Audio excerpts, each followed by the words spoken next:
ন চ শ্রেয়ো অনুপশ্যামি হত্বা স্বজনমাহবে ন কাঙ্ক্ষে বিজয়ং কৃষ্ণ ন চ রাজ্যং সুখানি চ।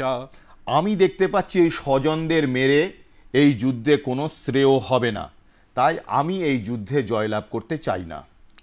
কিং নো রাজ্যেন গোবিন্দ কিং ভোগৈর্জীবিতেন বা যেষামর্থে কাঙ্ক্ষিতং নো রাজ্যং ভোগা সুখানি চ। রাজ্য নিয়ে কি লাভ হবে আমার, যদি আমার প্রিয়জনকেই আমি মারি, তারপরে আমি রাজ্য জয় করে আমার কি এমন সুখ হবে? त इमे अवस्थिता युद्धे प्राणान् त्यक्त्वा धनानि च आचार्या पितरौ पुत्रा तथैव च पितामहा। শুধু তাই নয়, অপরপক্ষে আমার আত্মীয় স্বজন শুধু নয়, আমার আচার্য, আমার মাস্টার মশাই, আমার পিতর পিতৃ সম্বন্ধীয় লোক, আমার পুত্র অত্যন্ত প্রিয়, মাই নেক্সট অফ কিন, তারা লাইন আপ করেছেন অন দ্য অপোজিট সাইড।